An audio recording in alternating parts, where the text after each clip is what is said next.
Well, welcome back. As you know, my name is Craig Gray, and this is the Protector Summit, where we are talking to colleagues and friends of mine that have been in the military and transitioned into a protector's life outside of the military. And today I'm with Jack Hoban, who is, I've known Jack for a long time. He's been a good friend and mentor of mine. So I'm really excited actually to be able to talk with you on this interview to get some of your story and background and your transition into not just being a protector in the military, but being a protector as a lifestyle and how you teach it with Resolution Group International and in your martial art and this type of thing. But Jack, could you explain a little bit about your background for us? Well, I'm from New Jersey, and I was kind of a little kid growing up and bullied. And so when I finally grew, I had this feeling that, you know, I wanted to be a protector, but I really didn't have the words for it. It was kind of a, you know, a fantasy. And the way I put it into reality for myself was I joined the Marine Corps. And I became a United States Marine officer. And that took me overseas and a lot of training and a lot of experiences. But one thing that I didn't realize until later was the self-concept that I began to develop as a Marine because of the way I was trained. And the culture was not a protector really, but more of as an enforcer or even killer. Right. And it happened kind of subtly, so that over the course of 3, 4, 5 years, I actually became a little bit of an angry person, and a little, you might also say, paranoid. Wherever I went, I was always looking for trouble, and I had this kind of passive-aggressive, or maybe even aggressive or confrontational way of dealing with people. And it was a mentor of mine who was an Iwo Jima Marine named Robert Humphrey, who took me aside one day and he says, "Jack, you may not realize this, but you make people a little uncomfortable. You're always looking at them as if you want to challenge them or something like that." And of course, I took that as a compliment. Right. Well, they ought to feel I'm a tough guy, comfortable, right? I'm a tough guy, I'm a Marine, I'm a martial artist. And he shook his head, and he could tell I wasn't quite getting the story, but he was smart. He created a teachable moment, if you will, and he said, "I'll tell you what, I got some homework for you tonight, and instead of when you go out, trying to intimidate everybody or challenge everybody with your eyes, I'd like you to say these words in your head. Wherever I go, everyone's a little safer because I'm there." And I respected him very much by this time, so it was a Friday night, I think, and I would go to this bar in San Diego. It's kind of a rough place, and my usual way of going into this place was I'd go through the doors and I'd look around and give them the look, and I'd mentally clear the place, just knock this guy out and hit this guy with a beer bottle and rip this guy's lips off. And, and once I had mentally cleared the place, I could relax and have a beer, right? But today I had homework, right? So my homework was not to do that. My homework was to stand there and say these words to myself: wherever I go, everyone's a little safer because I'm there. Anyone in need has a friend. And I said those words to myself, and of course nothing happened on the outside, but on the inside, I could only be described as, an epiphany. I mean, it was like, oh, like a weight had dropped off of my shoulders. I was the same size, I had the same skills as they were at the time, but I didn't have to carry this self-concept of, this angry, aggressive killer, predator self-concept. And it's a weight. It was like a weight lifted off of my shoulders. And, it didn't 100% transform me overnight, but I've been working on it ever since. And I got to tell you, it's a better life than, it's a better road than the one I was going down at the time. Yeah. This transition from predator to protector. It seems like a lot of folks out there who are training in martial arts or defensive tactics or shooters, getting their CPLs and this type of thing and carrying. Maybe it starts out with the right technique or right intent, but oftentimes I think it does turn the corner to become that out-thug the thug kind of mentality. Mm-hmm. And transitioning into this idea of a protector in this way is huge, I think, as far as being able to articulate it and explain it and clarify it. Because I know even for myself, I know we've been hanging out for a long time, and you helped me to clarify that a lot too. I had the ethic, but with more clarity, I think the epiphany is easier to be grasped by folks. Because it's easy to go down a dark path. Yeah, the dark path, right? The best of intentions, right, all of a sudden turn negative when all of a sudden, this feeling of being a protector turns into kind of a negative thing, right? You're not a protector anymore. Right. You're actually trying to enforce some kind of world order that's in your mind of how things should be. It's a burden. It's a burden. And it seems like it happens very subtly, and then it becomes a very powerful driver that oftentimes folks don't see. Well, it's an intuitive thing, If somebody's bad, or dangerous or skilled, well, I have to be better and more dangerous and more skilled in order to defeat them. And, that's a path that you just goes on and on and on, and you become more and more of a negative person. And that's what happened to me. Sure. And I've seen it happen to my friends too. Yeah, and that's one of the reasons why I'm doing this series is for, as you know, I've not been in the military. And I teach a fair amount of military guys and police officers as well. And I see some of them going down that path. So I think having discussions like this are important for folks to hear, maybe plant some seeds out there for you guys to maybe gain some clarity or seek some clarity, seek some training. What types of things, because I know you run into a lot of this too, because you still train the Marines, correct? I do. And then I know you and I train a lot of police forces. What suggestions do you have for some of these guys and gals that maybe either saw themselves as protectors when they're in the service and then it got fuzzy when they transitioned into their civilian life, or maybe, I don't want to put words in your mouth, but like you, it wasn't really clear until Humphrey helped you to clarify that. So maybe some folks are even in the military, maybe intuitively they know why they went in, but they really couldn't articulate it, and it got all twisted up. Do you have any maybe words of advice for them on how to either regain that sense of protector identity in their civilian life, or maybe get a little bit of it? Well, I can think of two things that I would say. And one of them is,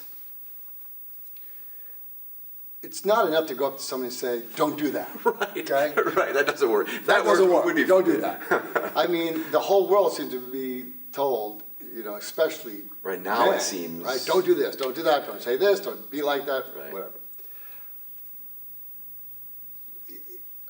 Be a protector. It feels better.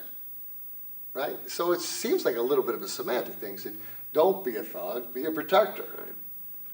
But that positive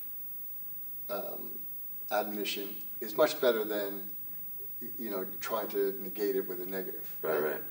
And the second one is something that we deal with on a tactical basis. And it goes like this. Okay, I want to be a protector. I want to be ethical. But I'm dealing with very bad people here. Criminals, terrorists. They're not going to respect me. Why should I respect them? Right. I mean, if they're going to be predators, or if they're going to be murderers, shouldn't I be even worse? But I'm a good guy, but I need to be even worse, you know, and you can see how intuitively that seems to make sense, but the contradiction is right in the words. So I dealt with that in the Marine Corps, right? We were calling our program the Ethical Warrior Program. We were training Marines to be ethical warriors. And then there was the pushback, even from myself, was, yeah, but we're dealing with unethical people. Right. If we make the Marines too ethical, will that make them soft? Will that make them vulnerable to people who aren't ethical? People who will, and not to sound melodramatic, who will blow up women and children. Right. Will cut people's heads off and videotape it and share it around. Will we make our Marines, or police officers for that matter, vulnerable Right. to these kind of people by asking them to be ethical protectors? And I struggled with that. I agonized over it. Well, actually. rightfully so. I mean, you train men and women to go out into war. Yeah, I mean, so I agonized. The last thing I wanted to do was put them at tactical risk over some philosophy about ethics, Sure. right? And it came down to, in my mind, should we train Marines in the real world to be killers or protectors? Should we train police officers to be enforcers or protectors? Killers or protectors? Predators or protectors? Enforcers or protectors? And I thought about it, and I thought about it, and I thought about it. Then I got an idea, and I tried it out on the Marines. I test cased it. So the test case was this. We had a bunch of Marines. We were talking about this subject, very subject. And I put a picture up on the wall of a grizzly bear. And I asked the Marines, okay, you're walking through a forest and you see this killer grizzly, predator. Are you afraid? And all the Marines, even the Marines, they had to admit. They had to back down and I had not to say, admit, all right. yes, I would be afraid of that. And then I put up a picture. You see, the original picture had been cropped. The real picture had a bear and two cubs. Right. So when I clicked it and the two cubs showed up, I said very quickly, are you more scared or less scared? And they all said, I'm more scared. I said, why? Well, she's going to protect. I said, what did you just say? He said, she's going to protect. So wait a minute. Are you saying that protectors are more dangerous than killers? And we had the drop mic moment. You know, all the Marines went, ah. Isn't it funny that we know that so intuitively, but if we were to ask to call it out in the moment of, you know, again, these military personnel or cops, they would never put those two together. Well, I'm telling you, it just was one of those flashes of inspiration. How did you come up with that? I don't know. story? I mean, I knew in my gut that a protector was, I wanted to be a protector, not a killer. Right. I'm not a killer. My oath was not, I do solemnly swear to kill people. It says, I do solemnly swear to protect Protect, yeah. and defend. But I had to convince myself and others that that would not put me at risk, at least emotionally. Sure.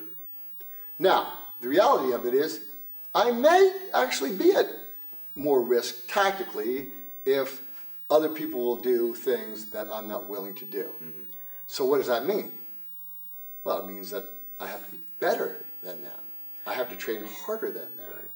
So that I can keep my self-concept as a protector, which is what I wanted to be, but still be fierce, but tactically superior and skilled, and tactically more skilled than the enemy. And that's one of my main motivations for training all the time. That's why I'm here. I came because it's another day of training for me. And I'll train every day. So for some of those folks out there who maybe have never been in the military, they're not a police officer, they're not a first responder, they're just everyday Joe and Jane, maybe a couple, 2 or 3 suggestions on how can they be better protectors for themselves, their families, and their communities. Well, number one is, you are a protector. Think about this. Would you protect yourself if you were at risk? Of course you would. If your wife or your husband or your children or your best friend were at risk, would you protect them? Can you think of anything in your life more important than the lives, of course yourself, but of your friends and loved ones?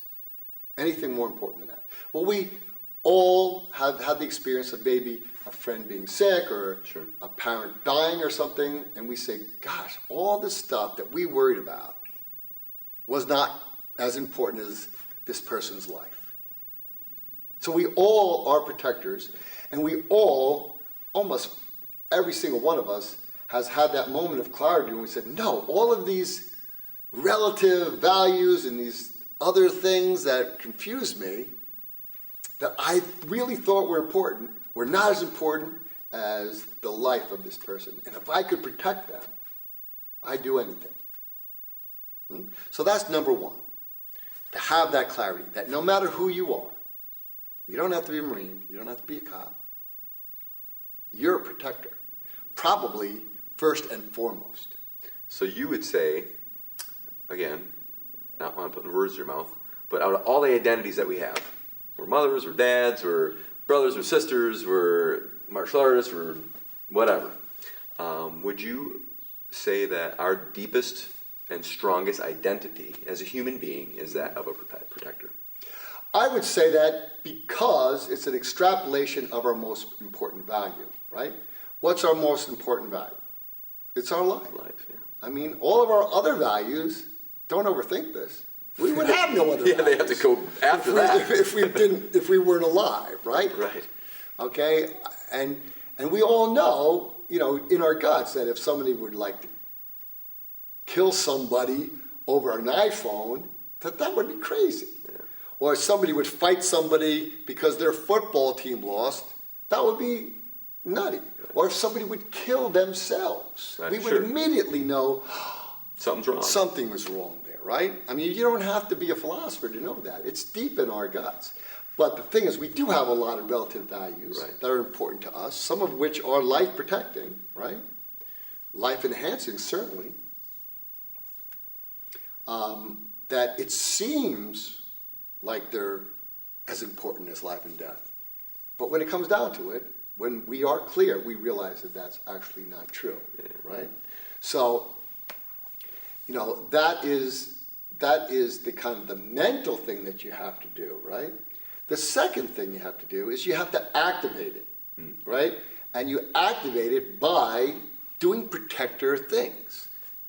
It doesn't mean like hanging out in the 7-Eleven waiting to protect somebody, okay? Right. All right? It means, hey, when you can help somebody, So the little it's things. the little things, right?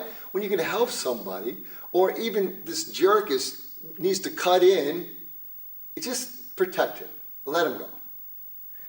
And be the better person, you know? Take the high ground. And take the high ground every chance that you get.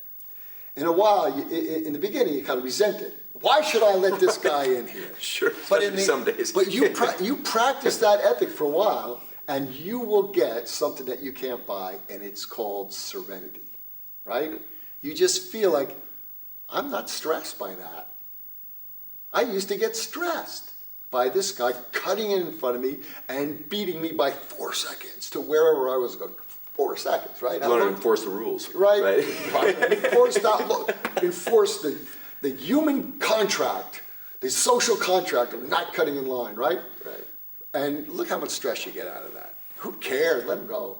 And you practice that, and you feel in your guts. And the second way to practice it is to share stories, you know, of people who've done nice things, you know. So a little bit out of order, but the first thing is you clarify your ethic as a protector. Realize that you are a protector.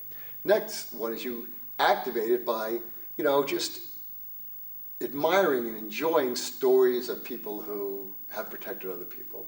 And the third thing is you come up with a little practice, right? A little practice. Make a habit of it. Yeah, a little habit or something that you do. You know, every time somebody cuts in front of me, I'm going to let them go. Or every time somebody walks up, I'm going to open the door for them. And if they call me a male chauvinist pig, I'm going to say, you know, you're right. In today's day and age, it's not. Open the door for me then. Whatever, you know, Right. it's fine. And just let it go, right? But of course, the best way to clarify, activate, and protect, or practice, or sustain this feeling of being a protector is to have self-confidence. Yeah. And the best way to get self-confidence is through the physical, right? And that is stay in shape so that you could run away, or that you could walk with confidence and positive, strong energy, strong in a positive way, energy around. And if you really want to get excited about it, go take some martial arts training. Train. I love that one. Yeah, go train. Yeah, stay in shape and Yeah. train. And the thing about training, for me, has changed over the years too, if we have time for this. Oh, yeah. You know, when I was young, the training was to win something, right?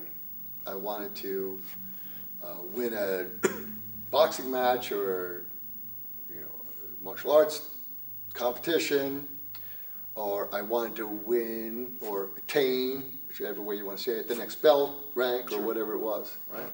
Very goal-oriented. Yeah, it was a very goal-oriented thing. But I don't feel that way anymore after 40 years or longer of doing this. I just think of it as what I do. Yeah. That's what I do. If you are a musician, you play every day. Right. Yeah, but you don't have a gig, or Right. yeah, or you know, the concert's not till next month, or the concert was yesterday, or whatever it is. Just right? after it. Yeah, but that doesn't mean anything. You play every day if you're a musician, right? And if you're a protector, or if you want to live the life of a protector, you know, in a very robust, proactive way, then you have to train every day. Yeah. And I train every day something. And it doesn't always have to be, you know, you get up, you go to class, right? No. And train for 2 hours. No, you can train all day long. We had training today, right? Yeah. And somebody asked me, "Wow, you're very flexible for an old man." He didn't say old man, but you know, I realized He was I'm thinking of it. I'm not as young as I was. A lot older than him. He says, "You're very flexible. You know, how many hours a day do you stretch?" And I say, "What do you mean?" He says, "Well, you know, do you like stretch for an hour a day or something?" I go, "Well, I don't do it that way. You know, nobody's, or very few people. I at least don't have a time to like sit down there every day and stretch for an hour or 2 hours. But I stretch all the time, Right. you know? I mean, I'm stretching now, right? I'm stretching now. You can stretch like all day long. If you think about it, right? It takes 2 seconds to, you know, stretch that. And then you do that 40 times a day for 10, 15, 20 seconds. Then all of a sudden, you know, you stretch for a half hour, right? Well, developing that, and the whole idea, one of the ideas of this, obviously, is inspiring people to build a lifestyle of that, being a protector and making it more than just, wow, it's a class that I do, or it's segmented in this area of my life, but things that we do every day, like the habits that you're talking about, I think is huge. Well, it's easier, too. I mean, one of my mentors, I'm a musician, too. One of my mentors and friends is a guy by the name of Robin Ford. And if you've never heard of him, you know, you can Google him, but he's world class, but kind of low profile guitar player. And I remember being with him at one time, and he asked for, anybody have a question, you know? And they said, you know, what do you do to prepare for a concert? I mean, Sure. what do you do warm up? What do you do to, you know, before you go out and play? And he says, I'm always ready to play. He doesn't need to warm up. He's always practicing. He's always playing. He's always thinking about it. He's ready all the time, right? And this is what I think you're referring to as a lifestyle, you know? I'm always thinking about how I might have to protect someone, right? But it's not in a paranoid way anymore. No. It's more, well, just, you know, if something went down today, you know, how could I help, right? And the funny thing about that, as I found, is the more I do that, the less weird stuff happens around me. Right, right. It's just like, doesn't happen around me. Which is good, right? I mean, I remember when I was younger, and I remember I worked on Wall Street for a while, right? And I would be on the subway, and there'd be these times you'd walk onto the subway car, and you could just feel that there's something wrong. Yeah. And you look around and you go, oh, it's that guy. He's doing something, right?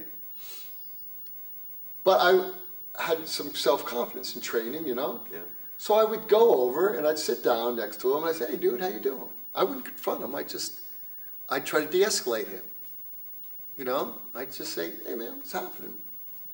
And you could feel the whole energy level of the car just change. Like, okay, we're good to go. And it was a profound moment for me. I said, wow, maybe this is real martial arts, right? Yeah. There was no fighting. Right. It was just everybody felt safe. And it's enough, you know.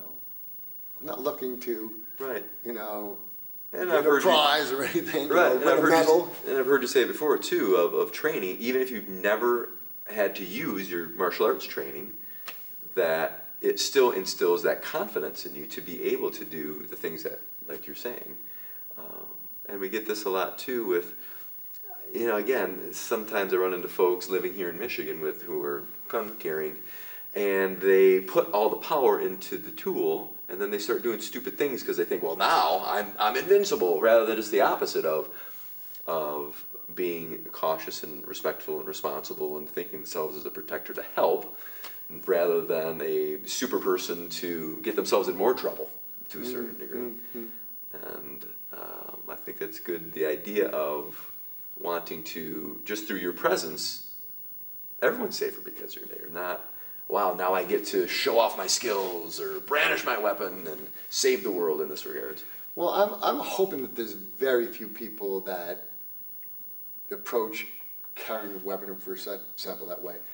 I hope it's a little more subtle than that. I think it's more like, I want to do something, but I don't have the self-confidence.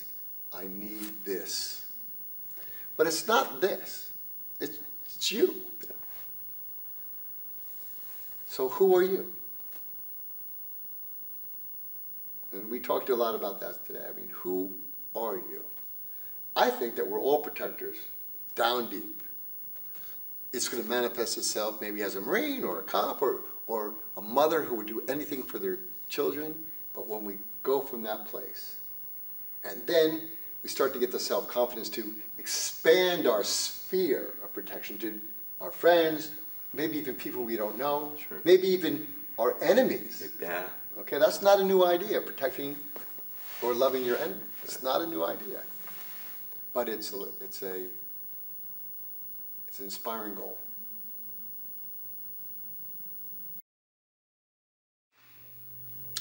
Jack, the last thing I wanted to talk a little bit about today was, I guess it's a two-part question. First part is, do you see a gap between our military and veterans and civilians? And if you do, what are some of the things, boots on the ground, mainly from a civilian standpoint, to lessen that gap, to embrace the community again of the vets and the military and that type of thing? Well, that's a hard one. I don't know that I know the answer to that, Craig. Sure. But from a perspective of a person who spent a fair amount of time in the military, who is around the military all the time because of my role as the training Marines, and then turning around the next day, putting on a suit and tie after dealing with civilians. Right.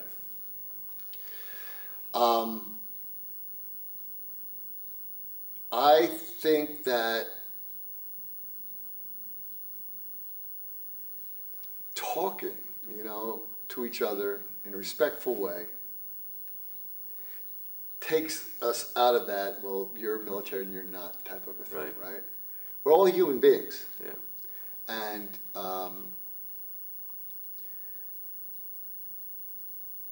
there's kind of a shortcut that people are using now, right? That says, thank you for your service. Yeah. And it's meant to be respectful, Yeah. but it's a little too easy. It is, and it's become so almost cliche now. It almost builds a wall, I think, to a certain degree. Mm-hmm. It doesn't open itself up for communications, I think. Yeah, when people say it to me quite often, and I have a mixed feeling about it. Right. One of them is, well, thank you for saying that. And the other one is, you still don't know me, though. Yeah. You still don't know why I did this.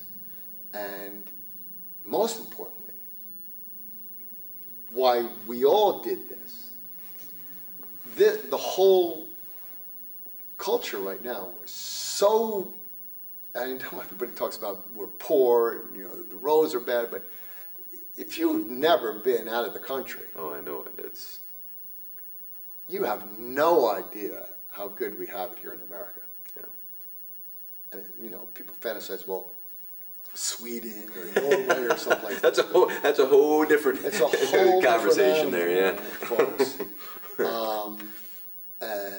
And they've got their issues. Oh, okay? absolutely. But most of the world is very, very poor Oh, and yeah. dangerous. Yeah. And dangerous. And there are people, it's hard to believe because most of us don't have to deal with this, but many of us do. Depending on where you live and your economic strata, there are people that are true predators. Oh, absolutely, sure. And they will hurt you with no qualms. Yeah. They have lost that others protecting gene. It's so obscured with their fear, anger, relative values imposed upon them by whatever their culture is, or maybe even their religion. Sure. And it's a little bit abstract if you've never seen that kind of evil violence. And it is evil. Oh, yeah. Okay, it's not just a difference of opinion. Right. Academically, you hear this, right? All cultures are equal, just different, and you have to respect them all. No, you don't. Some cultures are trying to be respectful of others, all others. In fact, in a pure sense, a lot of people are down on America, but we really are the only country that said all men are created equal. Everybody's welcome. You just got to go through The proper channels, right? We had Ellis Island, Right. So that there was a balance between welcoming everybody, but protecting the people that were already there from disease and things Sure. like that, right? I mean, it's common sense stuff. It's not political. But there are people that will kill you just based upon your relative values. Yeah. So what that means is that they're taking a relative value, which is a cultural value or a criminal value or ethnic value or whatever it is, religious value, unbelievably, and no one particular religion is totally innocent of this over the centuries. Oh, right? sure. That their relative value, what they think, means that they can kill you. In other words, a relative value superseding a life value. It's like, I'm a Jets fan and you're a Giants fan, so I can kill you. I mean, that's how ridiculous it is when you distill it down to what it really is all about, right? It's not a simple thing, but it's pretty clear that relative values should not supersede the life value, right? And there are people here in the country and around the world that will kill us, Oh, absolutely, sure. right? I'm not trying to be melodramatic. And you need police, and you need military people for that. Yeah. And they are at risk to protect you against those people, even though it seems like an abstraction, because most of the time you don't see it. Right. But police see it all the time. Oh, absolutely. And military people who've been, overseas see it. Yeah. So we don't. It's closer to us. Right. And we're glad that you don't have to see it. But try to understand that we're just human beings too, right? We have a strong protective gene. We do this. Most of the time we're not doing it for the money or the ribbons or something like that, although some people are, right? So I think you just got to think of us as human beings who are, just trying to protect you. And see it more as a simple human being thing. Just like you would protect your children, well, he's going to protect somebody he doesn't even know. Right. Like a fireman rushing into a burning building, that might be a Giants fan in there. Right. Right? And he's going to protect a Giants fan. Can you imagine that? I mean, and I'm saying it kind of as a joke, but yeah, that's a serious connotation. it's a serious thing that relative values, when it comes down to it, do not supersede the life value. And people who get that, even if they can't articulate it, you should be able to just acknowledge that in a human way. And I know they try by saying, Blue Lives Matter or Right. Thank you for your service and these kind of things. But please connect it to your own feeling of being a protector. And maybe you can understand them in a little bit more of a organic way rather than just, what should I say? Yeah, what's the bumper sticker? Yeah. What should I say? No, I feel some sense of, camaraderie with this person because I'm a protector too. Yeah. I didn't join the military. I didn't become a police officer, but I know what that feeling is to be a protector. And I don't blame you for wanting that, particularly if it's very strong in you, right? I don't know if that's clear, but that's the best I can do, really. No, I think that helps to maybe open up and bridge the gap a little bit, or give someone the confidence and the connection to say more than just thank you for your service. Yeah. That might open up some good We're all conversations. protectors, okay? We're not different. So, you have an organization called Resolution Life International, and can you tell us just a little bit about that? And if people out there maybe want to get in touch with you for, because I know you do speaking engagements and you work with police departments, but can you tell us a little bit about RGI and how to get in touch with you? Yeah, well, RGI is kind of a group of my friends who are protectors in different ways, and Craig, you're involved too. It started out because I was the subject matter expert for Marine Corps Martial Arts program at the Martial Arts Center of Excellence in Quantico, Virginia. And after 9/11, the FBI came to us and said, we're going to be sending FBI agents over there, and Marines seem to be doing a good job with community relations. And it turned out that, a lot of Marines were acting in the role of mayor and police chief when, when there was a lot of disruption because of the war, right? And the Marines, I guess, from the training and their own culture of wanting to be protectors, they took over this kind of policing role. Sure. So they're fighting a war and also they're acting as protectors of the local people, right? Oh, So on one hand, shift. we call it a 4-block war or 2-block war. We had some kind of fancy name for it, but it says, in block number 1, you could be fighting for your life. In block number 2, you're taking care of, little babies protecting who a kid are or something. sick, Sure. right? And, everything in between. So the FBI, who was going to be going over there, was interested in, how the Marines thought about cross-cultural conflict resolution, right? Yeah. And how to deal cross-culturally. And so they said, okay, Hoban, you go, I remember I had that mentor, Robert Humphrey, who had, mentored me on this very thing it's a long story of, Humphrey's story is very long too, so his book, Values for a New Millennium, Robert Humphrey. There's your homework. Yeah, if you're interested in cross-cultural conflict resolution, you may want to pick up that book, right? And not to detract too, but Jack also wrote a number of books, but one, The Warrior Ethic, right? And The Ethical Warrior, yeah. and so you can look that one up too. Yeah, well, you can do that. Read Humphrey's first. Actually, read mine first because Humphrey's is actually deeper. Yeah, I think read yours first, and then Humphreys would be good for, yeah, right. for the back of that. Yeah. If you're a reader, you may want to consider that. As you know, I'm not a police officer. Or maybe you didn't know that I'm not a police officer, but I found myself training FBI agents, Right. and they came to me after the training and said, "Wow, this is like community policing. I mean, it's the same kind of thing that we could use in the rough cross-cultural neighborhoods in major Camden, cities." New Jersey, I don't know, right? Right? So I said, "You should put together something for police officers." So of course I had nothing to do, Yeah, right.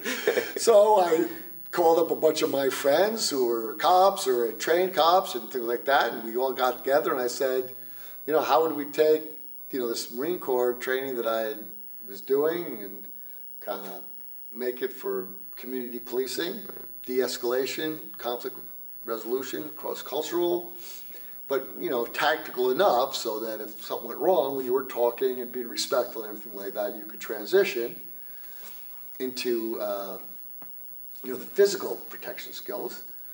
And then over the course of the last few years, we've really refined that. And Craig has been very instrumental in that. And it's been a good ride. I mean, it's an honor and a pleasure, and not only fun, but also very fulfilling being a part of RGI from your aspect as far as working with you and everybody in RGI, but also for all of us, I think, to give back to the officers. And yeah. that's been a good thing.